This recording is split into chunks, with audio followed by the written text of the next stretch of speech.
இருக்கும் கன்னியாகுமரி மாவட்ட முக்குளத்து சொந்த பந்தங்கள் அனைவருக்கும் மற்றும் பிஎம்டி மக்கள் பாதுகாப்பு இயக்கத்தின் மாநில தென்மண்டல மாவட்ட ஒன்றிய கிளை கழக உறுப்பினர்கள் அனைவருக்கும் என்னுடைய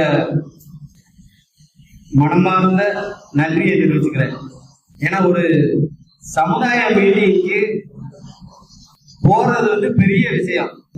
இவ்வளவு நாளா நாம பாடுபட்ட நம்மளுடைய உழைப்புக்கு கிடைக்க மரியாதை அது உங்களால தான் கொடுக்க முடியும். நீங்க கூடுற கூட்டத்தை வச்சுதான் அது எப்படி வெளிப்படுது அப்படிங்கிறது தெரியும்.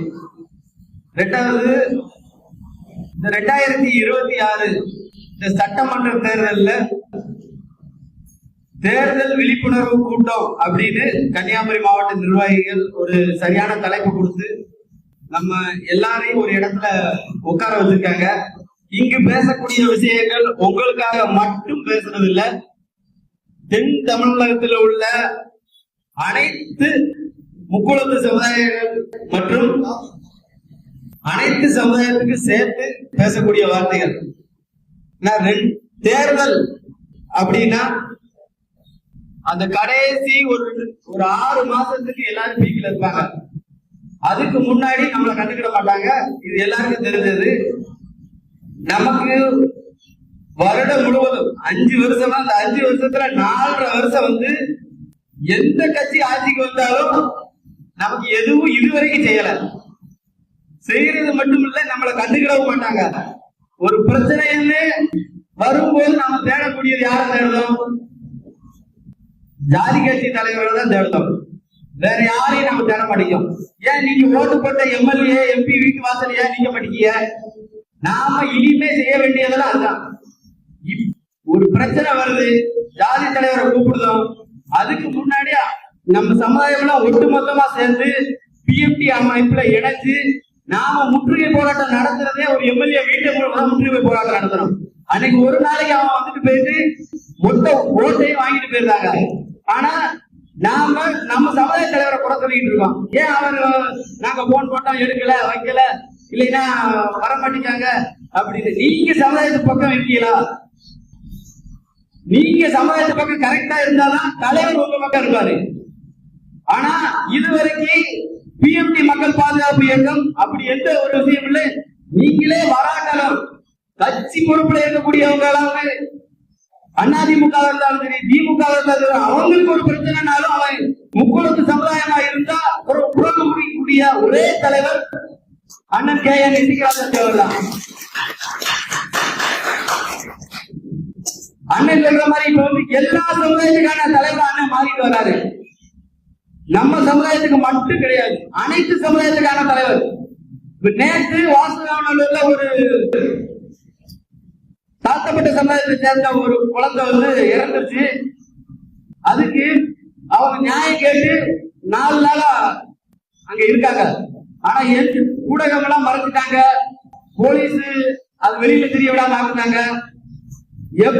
அவங்க தகவல் அண்ணன் நம்ம தலைவர் சொல்றாங்க, KN இசிகராஜன் தேவர்கிட்ட. அப்ப அண்ணன் என்கிட்ட போன் போட்டு சொல்றாங்க இது ஒரு விஷயம் அப்படின்னு. அப்ப நான் சம்பந்தப்பட்ட காவல்துறையிட்ட இன்னும் 2 நாள்ல நீங்க அந்த குழந்தைக்கான நியாயம் கிடைக்கலன்னா பிஎம்டி உள்ள வரும் அப்படின்னு சொன்ன உடனே ஆக்ஷன் எடுத்தாங்க. எஸ்பி அண்ணனுக்கு லைன் போறாரு, டிஐஜி அண்ணனுக்கு லைன் போறாரு, எல்லாரும் லைன் போறாங்க. நேராவே அண்ணன் தான் கான்டாக்ட் பண்றாங்க. அண்ணன் நீங்க வாரீங்களா? இது எதை குறிக்கி? அண்ணன் நம்ம சமுதாயத்துக்கு மட்டும் இல்லாம எல்லா சமுதாயம் பாதிக்கப்படுறது யாரா இருந்துட்டு போட்டோம், அவங்களுக்கு நியாயம் கிடைக்கணும். அதுதான் நம்மளுடைய முதல் குறிக்கோள்.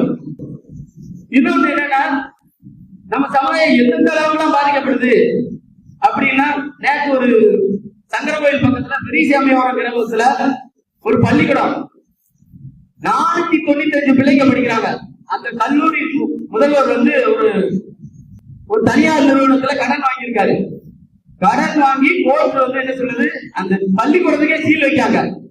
கோர்ட் ஆர்டர் சொல்லி தென்காசி மாவட்ட காவல்துறையும் அதுக்கு புல் கோர்ட்ல ஒரு ஸ்கூலை மூடுறதுக்கு அவ்வளவு இன்ட்ரெஸ்ட் எடுத்து போய் மூடுறாங்க, சீல் வச்சுட்டாங்க. இதே இது மேலப்பாவூர்ல ஒரு ஹைகோர்ட் ஆர்டர், ஒரு ஆர்ட் இருக்கு. அந்த ஆர்ட் எடுக்கணும்னு ஹைகோர்ட்ல 4 வருஷமா கேஸ் நடத்தி ஆர்டர் கொடுத்துட்டாங்க. அந்த ஊர் மக்களும் போய் மறுபடியும் கலெக்டரை பார்க்காங்க, எஸ்பியை பார்க்காங்க. ஆனா எந்த ஆக்ஷன் எடுக்க மாட்டேங்காங்க. ஏன்னா அந்த ஆர்ட் வந்து ஒரு குறிப்பிட்ட சமுதாயம், அந்த சமுதாயம் எதிர்ப்பு இருக்கும் அப்படிங்கிற ஒரே காரணத்தை காட்டி போலீஸ் அதுக்குள்ள தலையிட மாட்டேங்கி சம்பந்தப்பட்ட கலெக்டர் அவங்க யாருமே அந்த நிர்வாகம் வந்து தலையிடல. ஒரு 495 பிள்ளைய படிக்கக்கூடிய ஸ்கூலை கூடக்கு இவங்களுக்கு எப்படி தயார் வந்துச்சு? அந்த ஸ்கூலு நம்ம சமுதாயத்தை சேர்ந்த ஒரு 30 சமுதாயத்தை சேர்ந்தவர் தான் நடத்துறாரு. அது சுத்தப்பட்டு இருக்கிற 495 பிள்ளைகளோட வாழ்க்கை இருக்கு. அது காவல்துறை அவங்களுக்கு சப்போர்ட் பண்ணாம இருந்தா கண்டிப்பா யாருமே ஒண்ணு பண்ணிக்க முடியாது. அது எப்படி திறக்க? நம்ம சமுதாயத்துல எத்தனையோ கோடி கோடியா வச்சுட்டு வேஸ்டா செலவு பண்ணிக்கிட்டு இருக்காங்க. வெறும் 2 கோடி ரூபாய் தான் கடை வாங்கியிருக்காரு.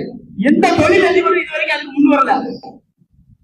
நான் கேட்டுக்கிட்டது என்னடா, இந்த வீடியோ பாக்குற தேவர் சமுதாயத்தை சேர்ந்த தொழிலதிபர்கள் கண்டிப்பா அந்த ஸ்கூலை மீட்டு கொடுக்கணும். அந்த குழந்தைகளை வந்து மீண்டும் அந்த ஸ்கூல்ல படிக்க வைக்கிற மாதிரி எல்லா ஏற்பாடுகளும் பண்ணி கொடுக்கணும். அதுக்கு பிஎம்டி என்ன சப்போர்ட் வேணுமோ அதை செய்வோம். மக்கள் போராட்டமா இல்ல என்ன எங்களால முடிஞ்சது செய்வோம். எங்ககிட்டையும் முடிஞ்ச அளவு பணம் வேணும்னாலும் தரதுக்கு தயார். 2வது கவின் கொலை வழக்கு. இது வந்து எல்லா யூடியூப் சேனல் போற வர நாய் கூட நம்மள வந்து சூ அப்படின்னு போடுங்க. கவின் அவன் வந்து சம்பந்தம் அவன் கூட வந்து தங்கச்சி அந்த ஒரு வேகத்துல செஞ்சுட்டான். அதுக்கு இவங்க தேவரனா இப்படித்தான் வெட்டுவாங்க, அதே கதையை சொல்லிக்கிட்டே இருக்காங்க. கேட்டாலும் வெட்டுவாங்க. எல்லாருக்கும் ரத்தம் ஒண்ணுதான் அப்படின்னா ரத்தம் ஒண்ணுதானா ஓ பாசிட்டிவ் தான் ஏற்ற முடியும். ஓ பாசிட்டிவ் தேவைப்படுறவனுக்கு ஏபி பாசிட்டிவ் ஏற்ற முடியுமா? ரத்தம் மாத்தி என்ன ஆகும்? இன்னும் நம்ம என்ன சொல்றோம்?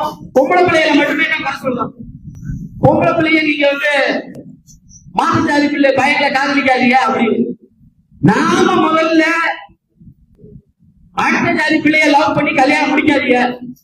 அதுக்கு நீங்க தயாரா இருக்க. நீ செஞ்சாலும் தப்புதான், ஆம்பளை செஞ்சாலும் தப்புதான். பொம்பளையில மட்டுமே வந்துக்கிட்டு இருக்கீங்க. ஆம்பளையுமே மாற்றுச்சாதியில கல்யாணம் முடிக்காதீங்க. ஏன்னா உங்களுக்கு பொண்ணே இல்லையா? அந்த பொண்ணே இல்லையா? சமுதாய கல்யாணம் சிலவர் செஞ்சிருக்காங்க மாற்றுச்சாதியில கல்யாணம் முடிச்சுட்டு. அதுல அவங்க சமுதாய தலைவர் வேற வராங்க. ஒரு இப்போ M130 ஒரு மரபணு இருக்கு. அந்த மரபணு பல்லர் சமுதாயத்துல இருமாண்டி அப்படிங்கறது கண்டுபிடிச்சிருக்காங்க. அவர் தான் முதல் மனிதருக்குரிய சீன். அப்ப ஏன் அது வந்து அந்த இது மாறாம இருக்கு? அவங்க வந்து கல்யாண முறைகளை வந்து கரெக்டா ஃபாலோ பண்ணிட்டு வராங்க. இவங்க தான் இப்படித்தான் இருக்கணும் அப்படின்னு ஒரு கட்டமைப்புள்ளே வராங்க. நாம யாருனாலும் கல்யாணம் முடிச்சா எப்படி கட்டாகும்? ஒரு மர வகைகள்ல என்ன சொல்லலாம்? நாட்டு மரம் அப்படின்னா அதுக்கு ஒரு வேல்யூ இருக்குல்ல. ஒட்டு மரத்துக்கு வேல்யூ இருக்கா? ஒட்டு மரம் வந்து நல்ல பெருசா இருக்கும், நல்ல வீரியமா இருக்கிற மாதிரி தெரியும். ஆனா அதுல எதாவது சத்து இருக்குமா? ஒரு மாங்காவே எடுக்கல, என்ன கொய்யா மரமே எடுக்க. நாட்டு மரத்துக்கும் ஒட்டு மரத்துக்கு வித்தியாசம் இருக்குல்ல. ஒட்டு மரம் நிறைய காய்க்கும், ஆனா நாட்டு மரம் சிறுசா இருக்கும். ஆனா அதுக்கு பவர் கூட. அதேதான் நீங்க தேவ சமுதாயமா இருக்க. நம்ம சமுதாயத்துக்குள்ள கல்யாணம் முடிக்க பெண்கள்கிட்ட அன்னை நிறைய தடவை சொல்லுவாரு, நீங்க பெண்கள்கிட்ட பேசுங்க. அவங்ககிட்ட எந்த பிரச்சனையும் கேட்க மாட்டேங்க. அவங்ககிட்ட அவன் பேசும்போது எப்படி பேசுனா தெரியுமா? நாம பையங்களுமே பிள்ளைகளை வந்து ரெஸ்பெக்டா பேசுங்க. நம்ம பிள்ளைதான் அப்படின்னு பேசக்கூடாது. வாங்க பேசுங்க, வாங்க பேசுங்க. அப்ப நாம பேசுற விதத்துலதான் இருக்கு.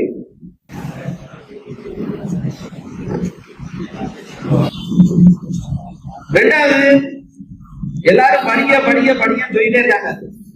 படிக்கவும் செய்யணும். அதுக்காண்டி உலக நடப்பு தெரியாமலோ இல்ல சமுதாய பிரச்சனையில தலையிடாமலோ இருந்தாலும் நீங்க எல்லாம் பெரிய கோடீஸ்வரனாவோ மேலிடத்துக்கோ போகிறது கிடையாது. உலக நடப்பு கண்டிப்பா தெரியணும். படிக்கவும் செய்யணும். ஒரு விஷயம் தப்பு நடந்தா அதை எழுந்து நிக்கவும் தெரியணும். ஏன்னா சின்ன பிள்ளையில இருந்தே வளர்க்கும் போதே நல்லா பண்றான், அவன் கூட தராடா, இவன் கூட தராடா, இப்படி வளர்ந்துருக்க என்ன கண்டியா. ஒரு நாள் வந்து அவன் காலேஜுக்கு போகும்போது ஒட்டு மொத்தமா உங்களை விட்டு வெளியே போயிடுவான். அப்போ அங்க கிடைக்கிற ஃப்ரெண்ட்ஷிப் தண்ணி அடிச்சாலுமே எது செஞ்சாலுமே ஒரு அவனால கண்ட்ரோல் பண்ண முடியாத அளவுக்கு போயிடுவான். அப்ப ஆரம்பத்துல எல்லாரோடையும் பழக விடணும். ஆனா உங்க கண்ட்ரோல்ல வச்சிருக்கணும் பிள்ளைகளை. அதை விட்டுட்டு இவன் கூட தராத, அவன் கூட தராத, அங்க போகாத, இங்க போகாதன்னு எவ்வளவு நாள் கண்ட்ரோல் பண்ணுவீங்க? அவனுக்கு நல்ல விஷயங்களை சொல்லிக் கொடுக்கணும். நல்ல விஷயங்களை ஒவ்வொரு தடவையும் அவன் திருத்தி வரணும். போய் விடணும், அவனை கண்ட்ரோல் பண்ண தெரியணும்.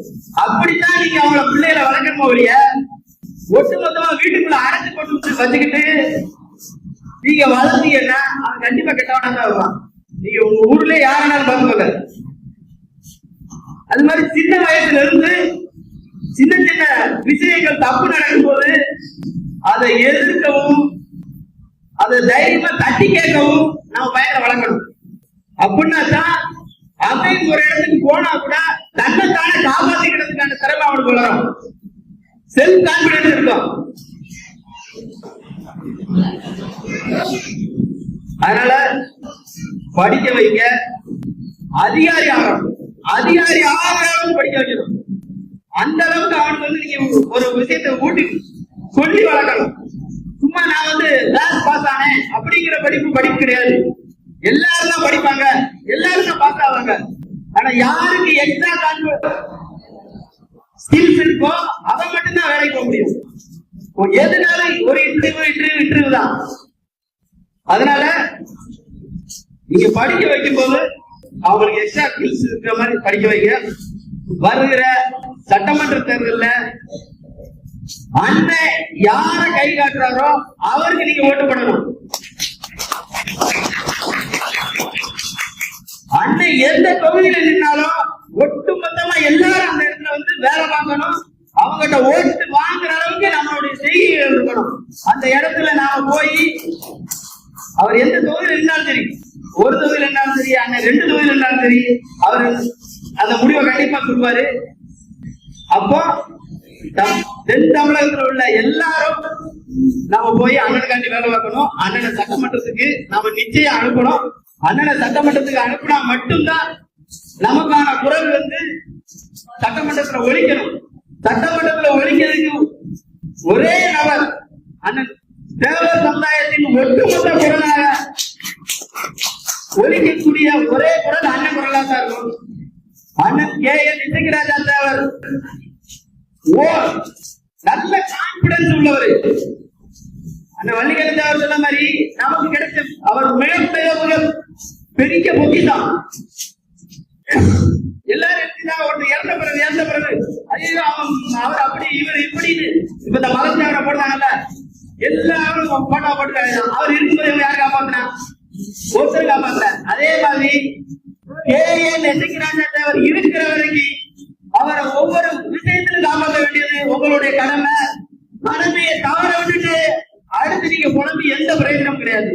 அதனால அண்ணன் கே.என். இசக்கிராஜா தேவர அவர் வீட்டுக்கு அரசியல்வாதிகள் வந்து காத்திருக்கக்கூடிய சூழ்நிலை உருவாக்க வேண்டியது நம்ம பொறுப்பு. மற்ற கட்சி ஜாதி தலைவர் வீட்டில் அது நடந்துகிட்டு இருக்கு. அதை விட பல மடங்கு அமைச்சர்களும் எம்எல்ஏக்களும் அந்த வீட்டு வாசல் இருக்கணும். அந்த வாசல்ல நிக்க வைக்க வேண்டியது உங்களுடைய பொறுப்பு. நீங்க தான் அதை செய்யணும், நீங்க தான் அதை செய்யணும். அண்ணன் எந்த இடத்துக்கு போனாலும் கூடுற கூட்டத்தை வச்சுதான் அண்ணனுக்கு மதிப்பு. அண்ணன் சொல்ற வார்த்தைக்கு எப்படி வெளியில அது விபச்சார்ந்து அப்படிங்கிற பொறுத்து தான் அண்ணனுக்கு பொறுப்பு. அண்ணன் பேசுற ஆடியோல ஒரு விஷயம் சொல்லனா அதை மறு செகண்டே செய்யணும். நீங்க அதை செய்ய தவற அவருடைய பலம் வந்து குறைஞ்சது மாதிரி வெளியில கட்டு பார்ப்பாங்க. அதனால ஒவ்வொரு வார்த்தையும் அண்ணன் பேசுற ஒவ்வொரு வார்த்தையும் உங்களுக்கான வார்த்தை, உங்களை மேம்படுத்தக்கூடிய வார்த்தை. இல்லைய பேச அனுமதித்த கன்னியாகுமரி நிர்வாக அனைவருக்கும் என்னுடைய நன்றியை தெரிவிக்கிறேன்.